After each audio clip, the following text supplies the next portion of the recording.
Lynn Groth, a young Steelton girl, lived an absolute nightmare. A nightmare of sexual abuse suffered at the hands of a Steelton State University employee. A nightmare that Steelton State University knew about, but rather than confront the issue, they chose to bury their heads in the sand. A nightmare that tragically caused Lynn Groth to take her own life on September 4th, 2010. Ladies and gentlemen, my name is Sam Ledan, and along with my co-counsel, Sophie Woodruff, we represent the plaintiff in this case, Lynn's father, Morgan, against Steelton State University for the death of his little girl. Lynn Groth lived a nightmare of sexual abuse. And because of this, she cannot get on the stand today and tell you what happened to her. But, ladies and gentlemen, you will hear from the person that knew Lynn best, Morgan, her father. He will tell you that Lynn struggled as a child. She did not have the easiest upbringing. You will learn that Lynn's mother, Morgan's wife, walked out on the family when Lynn was just 8 years old, abandoning them both, leaving Morgan to provide as a single parent for a struggling young daughter and to put food on the table. As a result, Morgan looked to the community for help. You will also learn that Morgan called on his brother Jed to watch Lynn as he worked multiple jobs to put food on the table. What Morgan found and what you will learn in the community was Third Kilometer, an underprivileged youth program put on right here in Steelton. And at the beginning of this program, Lynn was quite successful. You will learn that Lynn began to experience happiness. She was recovering from the anger and confusion that she was facing as a result of losing her mother. But Morgan will tell you that this success, this progress, was wiped away. And it was wiped away by a Steelton State University employee. The coach of the successful baseball team, the well-renowned founder of Third Kilometer program, Terry Toledo. All the success was wiped away, and the nightmare was beginning. Morgan will tell you that as a result of Terry Toledo's involvement in Lynn's life began to spiral out of control. You will learn through the course of this trial today that Terry Toledo would spend quite a bit of time with Lynn.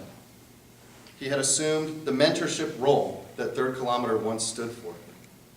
He kept Lynn for long periods of time, 2 to 3 days a week, taking her to the movies, taking her fishing, even keeping her overnight. And you will learn that as a result of all this time and these overnights, that Lynn would come home silent, unable to speak to anyone in her family, unwilling to eat, and unable to sleep. Ladies and gentlemen, you will hear from a person that we believe this court will accept as an expert witness in the field of psychology. Dr. Jackie Ellis will get on the stand today and talk to you about these reactions. Dr. Ellis will also talk to you about Lynn's life. Dr. Ellis will tell you 2 very important facts. That the results that Lynn was experiencing, the symptoms that she was showing, silence, withdrawal, among other things, were resulting from sexual abuse, and that Terry Toledo was sexually abusing Lynn. You will also learn that while Lynn began to recover over the ages of 10 to 18 years old, that this was again wiped away by the same man. Not as a result of her being sexually abused by the same man, but as Dr. Ellis will tell you from the stand today, that when the news story broke describing Terry Toledo's sexual molestation of children in this community that Lynn reverted back to all the same symptoms of a sexually abused child. Dr. Ellis will tell you that on September 4th, 2010, Lynn tragically took her own life because of this abuse. Now, you will learn over the course of this trial that Lynn was holding a note on that night, and that this note read, "It was because of him." Dr. Ellis will tell you, in her expert opinion, that this note, that Lynn was referring to Terry Toledo. But ladies and gentlemen, you'll notice that Terry Toledo is not at the defense table today. And Terry Toledo will not get on the stand and testify because, fortunately, he is behind bars. Steelton State University is, however, at that table for what they knew about and what they failed to do in response. You will hear from another person today that is unavailable for trial. But this person gave a deposition under oath. His name is Mark McClemens. Mr. McClemens will tell you that he worked for Terry Toledo during the time in question. He worked for Steelton State University as the third base coach of the baseball team. One night, as Mark McClemens will tell you, he was leaving his office after the baseball season had ended, and he saw a light on in the dugout. Mr. McClemens will tell you that this was strange for this time of year and this time of night. And as a result, he walked over to find out what was going on. Mr. McClemens will tell you that what he found was burned into his memory forever. Mr. McClemens will tell you that it was burned into his memory because he saw Terry Toledo in the dugout. But that Terry Toledo was not alone. Terry Toledo was with a young boy. Mark McClemens will tell you that these two were wrestling.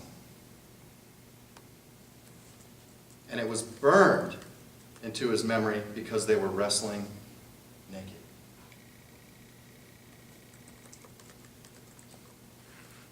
Ladies and gentlemen, the defense will put on a case today trying to point fingers. They will call a witness who was the president of the university at the time, who has since been asked to resign. Alex Johns, the president, will get on the stand today and tell you that she didn't know that Terry Toledo was abusing children. Alex Johns will get on the stand today and tell you that in response to the report that she received from Mark McClemens, that Terry Toledo was wrestling with a small boy in an abandoned dugout, that she had a meeting with Coach Terry Toledo. And after this meeting concluded, she sent an email to campus security notifying them that they couldn't keep allowing the coach to bring children to the dugout because it could be a serious PR nightmare for the university. Ladies and gentlemen, over the course of this trial, you will not hear that Steelton State University nor Alex Johns immediately called the police. You will not hear that in response to learning that Terry Toledo was in a dugout with a small child, wrestling naked, that the boy's parents were contacted, or that the boy's name was even discovered. You will not hear that the university launched an internal investigation, interviewing everyone involved. You will learn that one meeting and one email was sent. Nowhere in the course of this trial today, ladies and gentlemen, will you discover that this university was concerned with anything other than the PR nightmare. Lynn Grote lived a real nightmare. A nightmare of sexual abuse. A nightmare that she ended the only way she knew how. A nightmare that the plaintiff, Morgan Grote, and his family are now living. And I respectfully ask you, ladies and gentlemen, that after the course of this trial today, you hold Steele and State responsible. After the trial is over, you will know 4 specific facts. First, that Steele and State, that Terry Toledo molested Lynn.